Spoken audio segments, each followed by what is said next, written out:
우리 잠언 5장은 간음하지 말라는 7계명에 대한 훈계의 말씀이 나와 있습니다.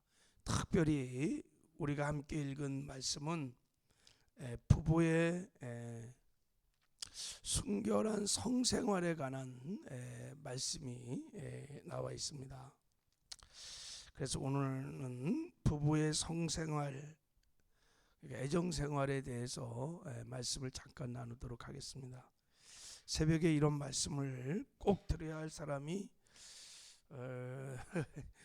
이 자리에 거의 없는데 또 귀트인 본문이고 그래서 또 중요한 말씀이고 해서 잠깐 나누도록 하겠습니다. 잠언에 이런 말씀이 굉장히 많이 있어요. 아주 노골적으로 이렇게 가르쳐요. 잠언이 가르쳐주는 부부생활, 성생활의 첫 번째 원칙은 부부 안에서만 사랑하라는 거예요. 자, 우리 한번 15절을 한번 읽어봐요. 15절 시작. 너는 내 우물에서 물을 마시며 내 샘에서 흐르는 물을 마시라. 내 우물에서 물을 마시고 내 샘에서 흐르는 물을 마시라 그랬어요. 여기서 이제 내 우물, 내 샘이라는 것은 뭐냐면은 배우자를 말하는 거예요. 아내, 남편, 배우자를 말하는 거예요. 자, 우리 18절을 한번 읽어봐요. 18절 시작. 내 샘으로 복되게 하라. 내가 젊어서 취한 아내를 즐거워하라 그랬어요. 내 샘이 내가 젊어서 취한 아내를 말하는 거예요. 오직 성생활은 부부 안에서만 하라는 것입니다. 절대 자기 배우자 외에 다른 사람들과 사랑을 하면 안 된다는 거 말하는 거예요. 이것을 금하고 있는 거예요. 자, 16절 17절도 한번 읽겠습니다. 시작. 어찌하여 내 샘물을 집 밖에서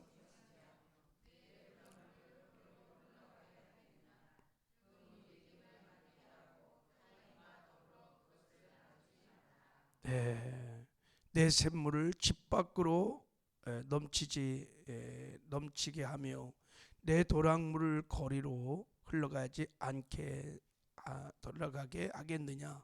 그렇게 하지 말라는 거예요. 그물이 내게만 있게 하고 타인과 더불어 그것을 나누지 말라. 너만 마셔라. 그런 거예요. 절대 다른 사람이 마시면 안 되고 너만 마셔라 그랬어요. 솔로몬의 아가서에 보면 신부에 대한 사랑을 이렇게 표현했어요. 내 누이 내 신부는 잠근 동산이요 덮은 우물이요 봉한 샘이로구나 이렇게 말했어. 참 아름답게 표현했는데 부부의 애정생활을 이렇게 표현한 거예요. 잠근 동산이다. 그리고 덮은 우물이다. 봉한 샘이다 그랬어요. 그러니까 잠금 동산이라는 것은 허락된 사람 외에 막 이 사람 저 사람 개나 소나 막 아무나 들어오면 안 된다는 거예요. 오직 주인만 들어오는 동산이 절대 들어오면 안 돼. 그리고 우물은 덮은 우물이고 봉한 샘인 거예요. 아무 사람이나 뚜껑을 열고 막 퍼마시는 우물이 아니라는 거예요. 다 남편만 아내만 뚜껑을 열고 마실 수 있는 물이다.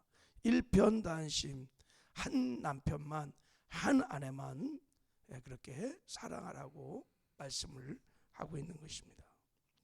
그래서 우리가 순결한 부부가 되라고 말씀하고 있는 거예요.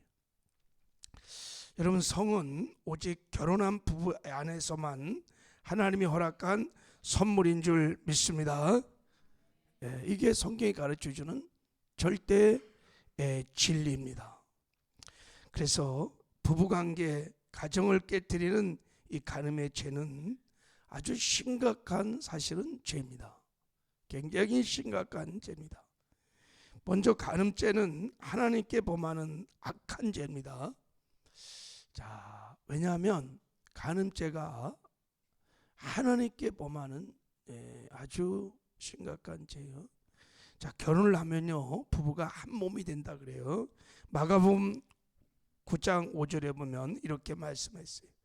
말씀하시기를 그러므로 사람이 그 부모를 떠나서 아내에게 합하여 그 둘이 한 몸이 될지니라 그랬어요. 이제 둘이 아니요 한 몸이니 그러므로 하나님이 짝지어 주신 것을 사람이 나누지 못할지니라 그랬어요. 부부는 여러분 결혼하는 순간 한 몸이다라고 하나님 말씀하셨어요. 그리고 그 몸의 머리가 남편이고 그 남편의 머리가 그리스도고 그 그리스도의 머리가 누굴까요? 하나님이야. 하나님.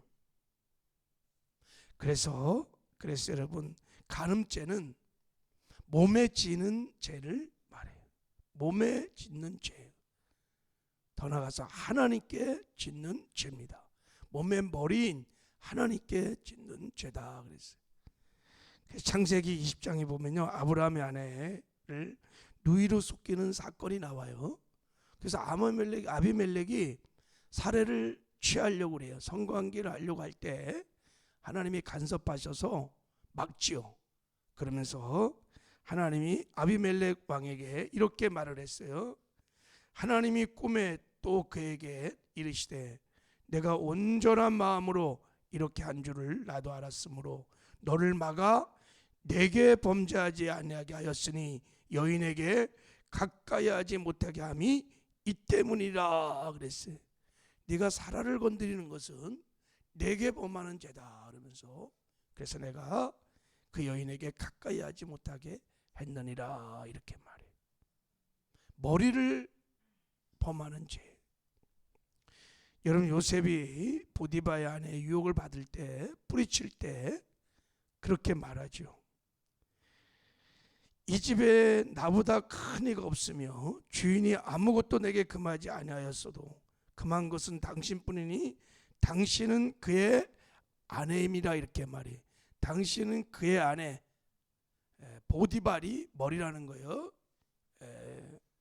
그런즉 내가 어찌 큰 악을 행하여 하나님께 죄를 지으리까 이렇게 말해. 하나님께 내가 죄를 지으리까. 하나님께 범죄하는 거예요. 사무엘상 2장에 보면 엘리 제사장 아들들이 해망문에 수종하는 여인들과 간음을 막 했어요. 해망문의 여인들을 건드렸는데 성경은 이렇게 말합니다. 2장 25절에 보면 사람이 사람에게 범죄하면 하나님이 심판하시려니와 만일 사람이 여호와께 범죄하면 누가 그를 위하여 간구하겠느냐 하되 그들이 자기 아버지의 말을 듣지 아니하였으니 이는 여호와께서 그들을 죽이기로 뜻하였음이더라 그랬어요. 그들이 여인에게 한 죄가 하나님께 범한 죄. 그래서 하나님이 죽이기로 작정을 합니다. 여러분 그래서 간음죄를 회개하지 않으면 지옥 가는 무서운 죄입니다. 하나님 나라에 못 들어가요. 말씀드렸죠. 고린도전서 6장 9절에 보면 불의한 자가 하나님 나라를 유혹으로 받지 못할 줄 알지 못하느냐. 미혹을 받지 마라. 음행하는 자나 우상 숭배하는 자나 간음한 자나 탐색하는 자나 남색하는 자나 도적이나 탐욕을 부린 자나 술 취하는 자나 모욕하는 자나 속여 빼앗는 자들은 하나님 나라를 유업으로 받지 못하리라. 천국 못 간다는 거예요. 간음을 하면서 나는 예수 믿으니까 천국 가겠지 그렇게 미혹받지 말라는, 그렇게 착각하지 말라는 거예요. 다 천국 못 갑니다.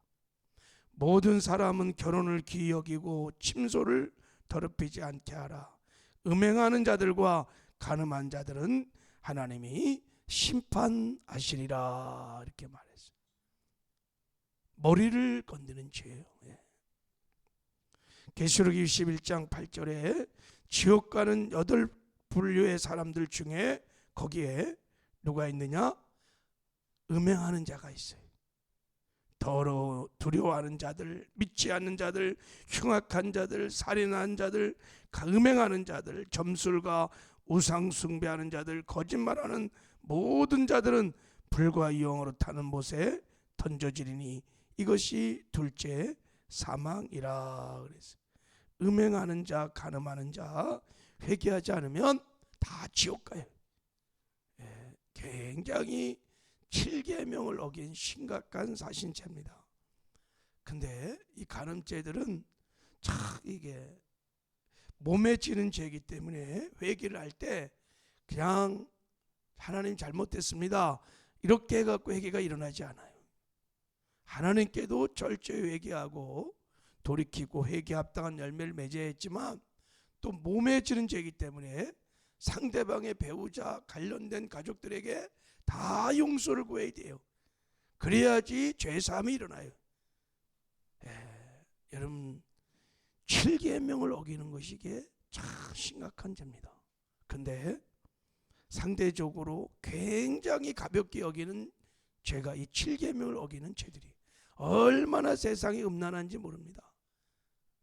너무 세상이 음란해서 다 이 죄를 마귀가요 다 사람들을 유혹해 갖고요 다 간음의 죄를 짓게 만듭니다. 이게 지옥 가는 죄인 것을 마귀는 너무 잘 알아요. 근데 세상 사람들은요 내가 이렇게 즐기는 이 간음의 죄가 지옥 가는 죄라는 것을 아는 사람이 있을까요? 없어요. 세상 사람. 그리고요 예수 믿는 사람들도 이 세상의 타락한 문화가 너무 유혹에 노출돼 있어갖고 심각성을 잘 몰라요. 쉽게 지는 범죄 중에 하나가 이 범죄입니다. 그리고 이거는 회개도 안 해요. 또 회개가 굉장히 어려워요. 사실은요 다 드러내야 돼요. 상대에게 가서 용서 구하고 그래야 죄사함 얻어요. 그러니까 이 죄 때문에 여러분 이제 주님 오시는 날 심각한 일들이 벌어질 겁니다. 성경대로 말하면 성경은 이거에 대해서 굉장히 많은 언급이 있어요. 잠언에 여러분 계속 보면요 이 언급이 굉장히 잠언에도 많이 나옵니다.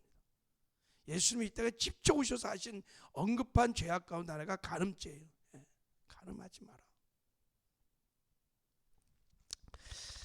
자, 우리 잠언의 지혜를 따라서 여러분 순결한 부부 생활을 해야 될 줄을 믿습니다. 그럼 잠언이 가르쳐주는 지혜는 어떻게 우리가 순결한 부부 생활을 할 수 있을까? 그것은 여러분 부부가 뜨겁게 서로 사랑하는 거예요.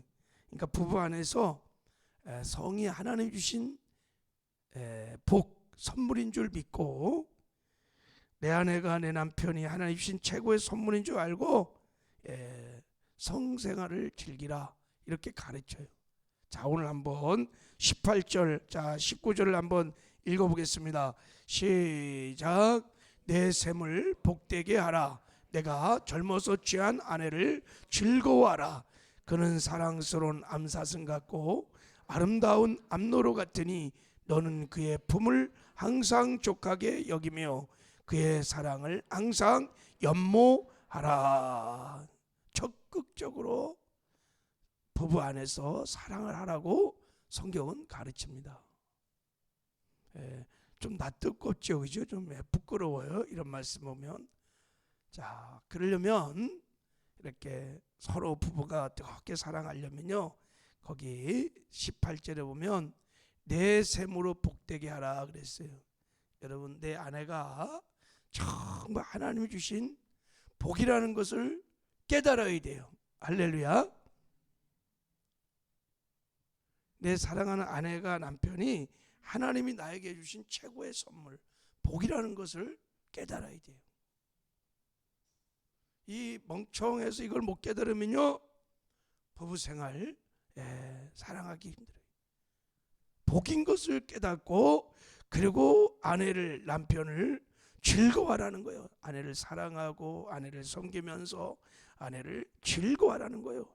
그리고 그 품을 만족해 하면서 연모하면서 사랑하라는 거예요.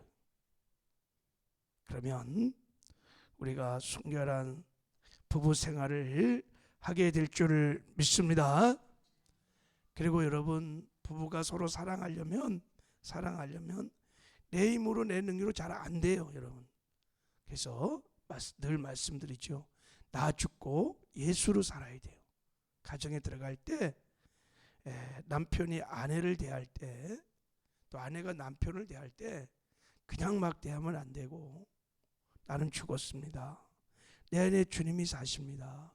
주님을 바라보는 마음으로 아내를 대하고 남편을 대하면 남편이나 아내를 존귀하게 여기고 하나님이 가르친 사랑의 법도를 따라 사랑할 수 있습니다. 신비하고 놀라운 이게 복음의 능력이에요.